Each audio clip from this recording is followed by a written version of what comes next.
The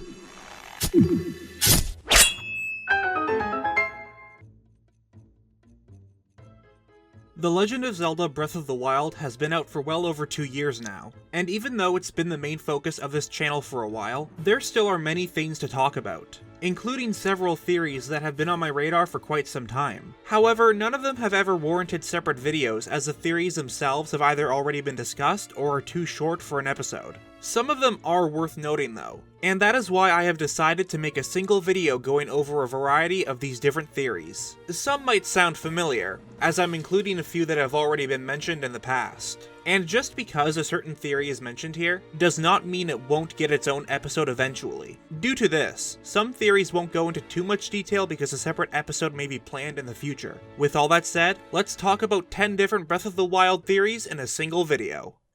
To start off with a simple one, in the Champion's Ballad, Link is tasked with completing a variety of challenges only to take on the 5th Divine Beast. After a duel with Monk Maz Koshia, he is rewarded with the Master Cycle 0. But this also unlocks the final memory along with a photo of the champions and Zelda. However, what makes this interesting is that in the final memory, you can hear the person behind the Sheikah slate talking. It's clearly a female, but who is this person specifically? The answer to this is easy once you hear them say, "Click snap!" This is a common phrase said by one of the Sheikah that Link comes across after waking up. More specifically, the one in charge of the Hateno Ancient Tech Lab, Purah. And given the fact that she is the one who gives you the camera rune, that connection alone stands as strong evidence to imply this. Cass's mentor also had access to the photograph taken in the final memory. Since he was a Sheikah, it would make sense that he knew Purah as she was an important member of the tribe 100 years ago. Another thing to add is that once you complete the compendium, Simon rewards the player with a classified envelope. You never see the picture itself, but the description mentions that it was of a beautiful young Sheikah woman. It's most likely a picture of Purah that was taken around the same time as the one from the Champion's Ballad memory. In the very beginning of the game, the first person you would most likely interact with was the old man on the Great Plateau. After you complete all the shrines, he reveals himself to be the deceased king of Hyrule. Aside from this, he doesn't ever appear again until the cutscene after the game's credits. But during your time on the plateau, you can find him in a few locations, such as around his cabin or on top of Mount Hylia. If you meet with him at the peak, he will reward your efforts with a warm doublet. But there's also a strange arrangement of rocks that reside in this location. But aside from getting the occasional flint from it, nothing else about it seems to be of significance. Without much research, my initial assumption was that this served as some sort of grave given the shape of the stones. And since the king is seen very close to it, maybe it was intended to be his grave. Well, turns out that was true. YouTuber Zeltik went further into this with his video along with evidence. In the game's files, one of them is named Field Object King's Tomb. And on page 225 of the Masterworks book, this specific object is seen along with information about Rome's grave. It seems that the site was going to originally be at the Temple of Time, but was switched to the top of Mount Hylia, which makes the king looking out towards his kingdom by the place he was buried a lot more emotional. But on the bright side, it's nice to have a theory confirmed. Speaking of the Great Plateau, there is another thing that is interesting about it. Some parts of the ruined area have striking similarities to another area from another game, Castletown in Ocarina of Time. Structures like the Fountain and Temple of Time are quite similar compared to the Nintendo 64 game, but the one that is the most convincing is the path you take to get to the Hyrule Castle of Ocarina of Time. Its layout seems too similar to be a coincidence, but this could also just be a reference or Easter egg, as there are some problems with this theory. The structure that contains the shrine could be the old Hyrule Castle, but its location does not fit with the one from the original game. If you've been in the Gerudo Desert, you have probably tried to get into the town only to be kicked out. The only way to access this place is buying female clothes from a dude in Karakara Bazaar. You finally get in, only to see... wait, what?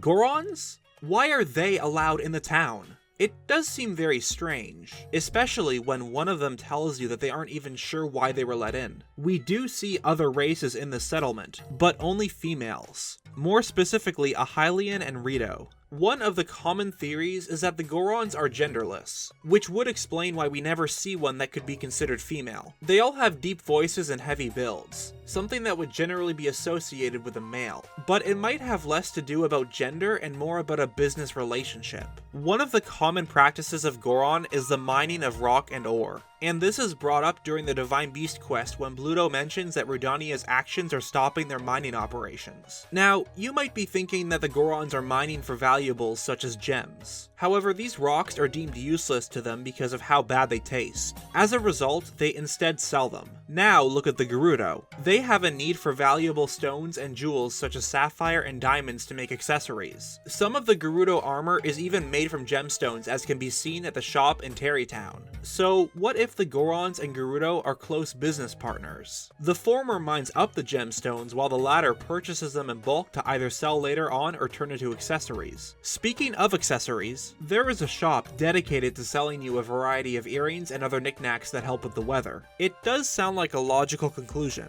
It's also possible to come across a Gerudo who will sell you gems within Goron City. Though if this is true, this just makes me annoyed at the Gerudo. Like, I saved your town from an oversized giraffe thing and I'm still not allowed in? And yet the Gorons are for selling you rocks. Maybe I should have just let Nabour's do its thing.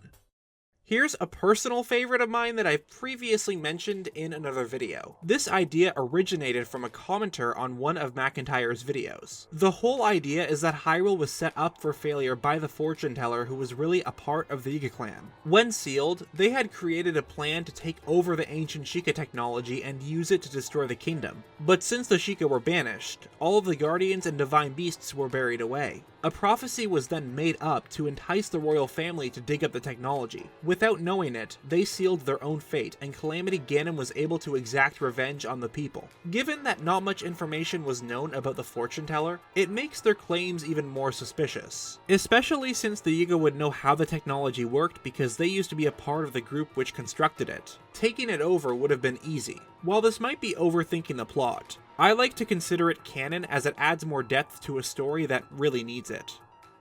Nintendo's digital event during E3 of 2015 was disappointing to say the least. With announcements such as a lackluster Star Fox, whatever this was supposed to be, and you know what, let's not talk about that one. This presentation definitely left a bad impression on fans. But sadly, this was also the year we would lose Satoru Iwata. Many people were devastated, especially since he would not live to see the massive success of the Nintendo Switch. But there's a chance that The Legend of Zelda Breath of the Wild had paid tribute to him through a part of the game. In central Hyrule, there lies a place called Satori Mountain. Nothing seems important about this place, but occasionally the top of the mountain will light up. If the player scales the mountain on these occasions, they will come face to face with the Lord of the Mountain. You can ride this creature, though keeping it is impossible as you can't register it at the stables. But when you read its entry in the compendium, things get interesting.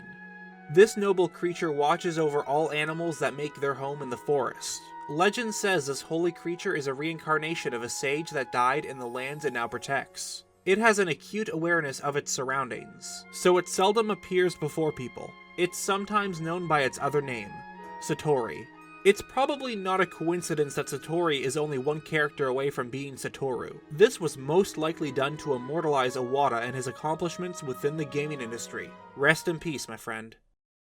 This one also has to do with someone who is deceased, but this time it's a character from the game, or to be more specific, one that was scrapped for the final version. If you've been watching recently, you know of the Sheikah Ghost concept art in the Masterworks book. If you've played the game, it's rather obvious that no characters match this individual. The only clues given was that this person was of the Sheikah tribe and was deceased. It's not a lot of information to go off of, but when you look at what did make the final game, the answer is a lot more clear. There is a quest titled The Stolen Heirloom, where the player finds out that Dorian, one of the guards assigned to Impa's house, is an ex-Yiga clan member, but soon after falling in love with a female Sheikah, he distanced himself from the organization. As an act of revenge, his wife was killed by them. He would feed information to the Yiga regarding the village and Link in fear that the clan would go after his two daughters. Because we never see this female Sheikah in the game, it's very possible that the ghost is that very same person. However, for unknown reasons, it was removed for the final game. It's a real shame, since this is an example of wasted potential for a good side quest. It also could explain why there are 3 different Cooking with Cocoa quests, as the 2 extra acted as filler to make up for a hypothetical one involving her mother. Speaking of hypothetical, it's also possible that the Sheikah Slate might not be as important as you think. Throughout the game, we see it used by Zelda in the memories as well as become Link's main tool once he wakes up and starts his adventure. It has a variety of features such as moving metallic objects, creating blocks of ice, and a camera to help take your selfies. It's never mentioned, but because only one is ever seen, the impression is that only one exists. But what if I told you that might not be the case? The main piece of evidence comes from when Purah was creating an anti-aging rune for the ancient tablet, but she didn't have the Sheikah Slate to test it at that time, as it was already locked away with the hero in the medical facility. As a result, we find out that she made a Sheikah Slate herself to use in the testing. Since this other one was made after the calamity, it doesn't prove that more existed prior to events, but it does raise a question as to whether the one that Zelda and Link used isn't the only one. Another piece of evidence is the fact that the Sheikah Slate has some abilities and runes that don't tie in with the hero's duty in general. For example, the camera is something that one would typically find on a phone, and the convenience of fast traveling sounds like something that this society would want. The Sheikah Slate could act as that society's version of a cell phone. And finally, there are times where characters bring it up by saying a Sheikah Slate, almost as if it's not the only one in existence. If it was, then it would be referred to as the Sheikah Slate. Granted, there are times when characters will use either phrasing, but it's definitely an interesting thought. Also, fun fact, you can see the Sheikah Slate on the tapestry in Impi's story. One of the things about Zelda games is that almost every time, the main character has a house or hometown. But since Breath of the Wild starts on the Great Plateau, it's not really clear where Link once lived. None of the memories help with this, as the most we learn is a small portion on his father. But given the information within the game, there appears to be 3 possibilities of where he resided from: Castletown, near Zora's Domain, or Hateno Village. But given what we know, the most likely candidate is Hateno Village. When the player confronts Carson, he reveals that the reason they are tearing the place down is because it was vacant for years, and that the original owner went to the castle to report for service, but never returned. Therefore, it is very likely that this was a knight for the Hyrulean royal family. It would make sense for Link to be that knight, considering he was defeated and recovering in the shrine for 100 years. Masterworks even implies that this abandoned house once belonged to the hero before he fell in battle. An argument could be made that the people in this town would have remembered him, but that isn't possible since a century would have passed since anyone last saw the swordsman. What makes this more interesting is a book that one of the children is reading with what appears to be a person in blue clothing. After translating, the page says, "Once upon a time, there lived a prince. One day on his way to the castle, something strange happened." It's possible that the person mentioned in this book is the hero himself. While he's not a prince, this mysterious person does wear all blue, kind of similar to Link's champion tunic. If not that, then it could relate to the house of the absent owner. Remember what Carson says, that the person had gone to the castle to report for service, but never came back. And in the book it stated, one day on his way to the castle, something strange happened. It's oddly similar to the situation with the home's owner, and there are private stables beside the house. If you go back to the picture, it shows the prince riding a horse. Whether the book is referring to the disappearance of the owner, or even that the owner was Link or his father, it certainly is a bizarre mystery. I'll have a link to another video talking about this book and what it could mean. This one is sort of a smaller idea that never made it into a video, mainly because a lot of speculation lies within this theory. I've talked about the Great Plateau and how it may have swapped locations with the Lost Woods for development reasons, but I didn't talk about why the area is raised so much off the ground. Onuma talked about how he wanted the player to see the whole kingdom early on in the game. Therefore, they settled with an elevated plateau as the tutorial. But let's overthink this for a moment to find another explanation. What's interesting is that each divine beast had been dug up within that champion's respective region. Rudania was found in Eldon, the place that Daruk lives in, and Naboris was discovered in the Gerudo wasteland, which happens to be the location of Gerudo Town. But there's also the 5th divine beast, one that is conquered by Link in the champion's Ballad. It's located directly under the Shrine of Resurrection, which happens to be very close to the middle of the region, When the Sheikah were banished, the divine beasts were buried in the ground and forgotten. What if the Great Plateau was raised specifically to hide this technology? The others were based on animals, and had mobility which allowed them to be moved and disposed of. But the 5th divine beast is a lot bigger, and may have been built to be stationary. They couldn't move it around so easily. So was the surrounding area raised up to hide this dungeon? And if each divine beast was buried in the same region the champions lived, does that mean that the ancient hero from Legends had lived on the Great Plateau? Going by the same logic, it would make sense. And that was 10 Breath of the Wild theories in a single video. I hope you guys enjoyed. Let me know what one was your favorite in the comments, or even share some others I may have missed. As always, thanks to my current patrons, as your donations will help to make more videos such as this. If you want to support the channel, then check the description for a link where you can donate $1 a month, though never feel obligated to do so. Check out my Twitter if you want to be updated with new videos, and I'll see you guys next time.